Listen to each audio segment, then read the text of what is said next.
The beauty of journaling lies in its quiet, patient nature. It's a space that forgives, doesn't judge, and offers no resistance, even when you're contradicting yourself or feeling frustrated. It's a place where all the noise of your inner world can spill out without judgment, a secret keeper that won't judge your whines or complaints. The page simply absorbs everything you pour onto it. Philosophy, much like journaling, isn't a one-time intellectual exercise. It's an ongoing practice, a dialogue with yourself. It evolves as you grow. And here's the secret. It doesn't need to be this deep, intense session every day. It can be as simple as a few lines. It can be as small as just one sentence. I've been journaling on and off for most of my life. As a kid, I'd start, stop, and start again. It was always something I knew was valuable, but could never quite make stick. Then one day, I bought this simple one-line-a-day journal, and that's when things clicked. I began incorporating it into my morning routine, and it became a cornerstone of my day. Over the years, my practice of journaling has woven itself into my journey through Stoicism. It's something that has deeply enriched my life. And honestly, you could say that journaling and Stoicism are inseparable. They complement each other beautifully. So, what's the secret to becoming a great journaler? The key is to start small. In fact, the easiest way to build a journaling habit is to minimize the commitment, making it almost too easy to fail. That's why I love the one-line-a-day journal. You don't need to write volumes.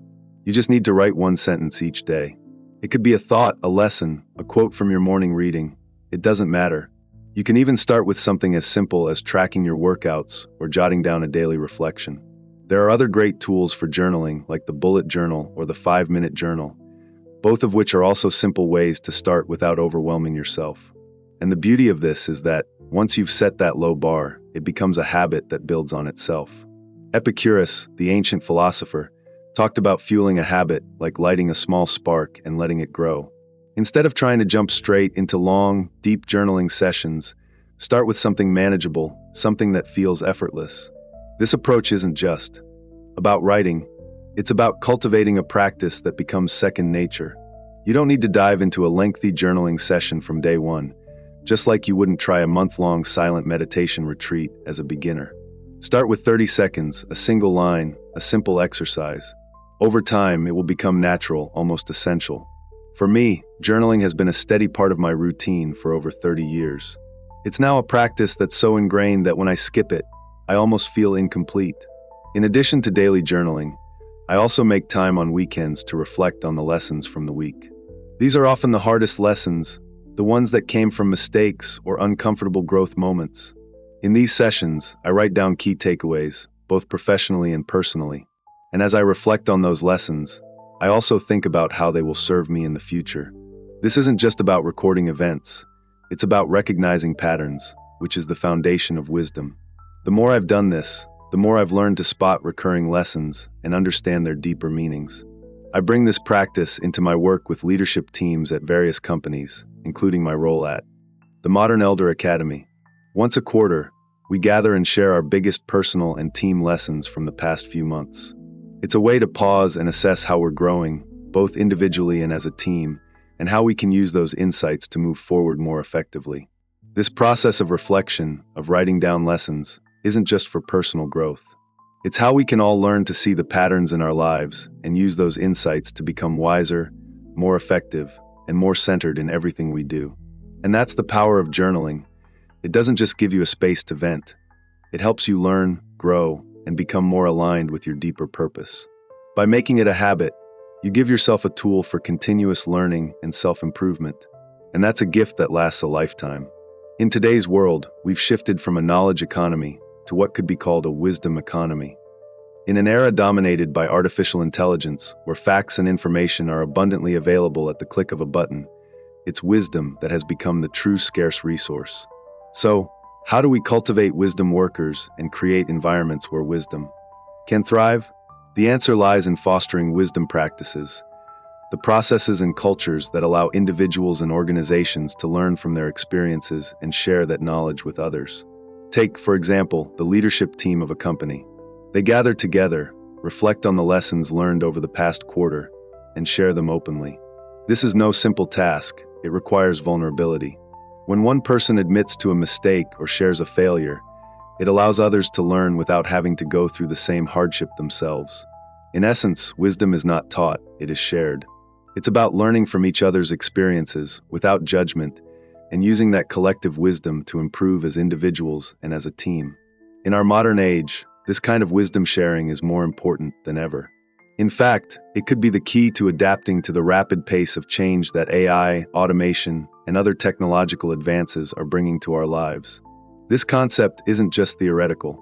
In Walter Isaacson's biography of Steve Jobs, he describes how, despite Jobs' incredible technical genius and access to the best tools and resources, he was unable to retrieve files from an old Macintosh. It's a striking contrast to the journals of Leonardo da Vinci, which are still accessible after hundreds of years, long after the technology that Jobs relied on has become obsolete. This example shows us the limitations of technology and the enduring value of written thought, especially in physical form. The journals of Da Vinci and others provide us with a window into their minds, offering lessons and insights that remain relevant long after their time. This brings us to another powerful lesson from history. Marcus Aurelius, the Roman emperor and Stoic philosopher, who wrote his famous Meditations. This wasn't a book meant for public consumption or fame, like today's celebrity CEO memoirs. It was a personal journal, a way for Marcus to reflect on his leadership, his principles, and his personal growth. He wrote to himself, not for approval or recognition, but for self-improvement. As he says in Meditations, one must fight to be the person that philosophy tried to make you. This daily practice of self-reflection and journaling was a powerful tool in his leadership, and it's something that we can all learn from. Journaling, for leaders, is a way to gain clarity and distance from the chaos of the day. It allows one to slow down, think critically, and gain a sense of control. As I reflect on my own journaling practice, I've noticed that each time I write, I gain new insights. Even though the questions I ask myself are the same every day, my answers evolve because I evolve. Journaling is a safe space where you can release your thoughts, examine your actions, and reconsider your decisions without judgment. It's a practice that helps me see things more clearly, whether I'm assessing my behavior or reflecting on my leadership choices. When I write, I often have moments of realization like, wait, that wasn't a good way to treat someone, or I'm being hard on myself for no reason. Getting these thoughts out of my head and onto paper creates a safe mental space, much like talking to a counselor. The words become external, and I can see them for what they really are. Journaling helps me to reset, think more clearly, and return to the world with a renewed perspective. This is why I believe journaling is such a powerful practice for leadership and personal growth. It's not just about keeping track of events or recording thoughts. It's about using the process as a tool for reflection, understanding, and wisdom. Just like Frank famously wrote, paper is more patient than people. In a world full of noise and distraction, the act of putting your thoughts on paper provides a safe and patient space for your mind to rest and grow. Think about the moments when you're overwhelmed, whether it's with your colleagues, friends, or even the driver in front of you who seems to be moving at a snail's pace. Sometimes we get so caught up in our thoughts and emotions that we don't know how to release them. But what if there was a way to let all that energy flow out without judgment or pressure? The solution lies in simply putting it down on paper. The page is a patient listener. It doesn't judge you, doesn't care if you contradict yourself, and it keeps your secrets safe.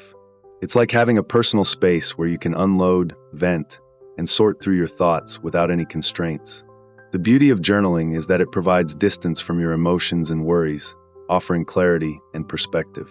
When you see your thoughts written down, it can be an eye-opening experience. You might realize, I don't even agree with what I just wrote, or I don't need to carry this around anymore.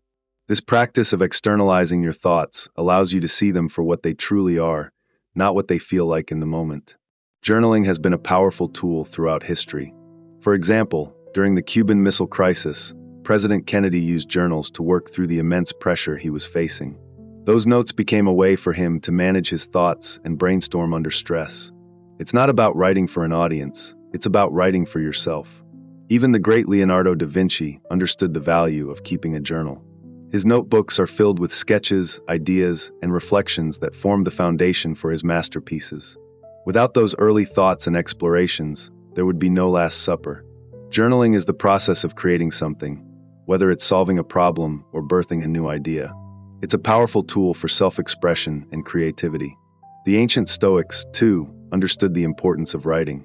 Epictetus recommended keeping your thoughts close, writing them down, reading them aloud, and reflecting on them.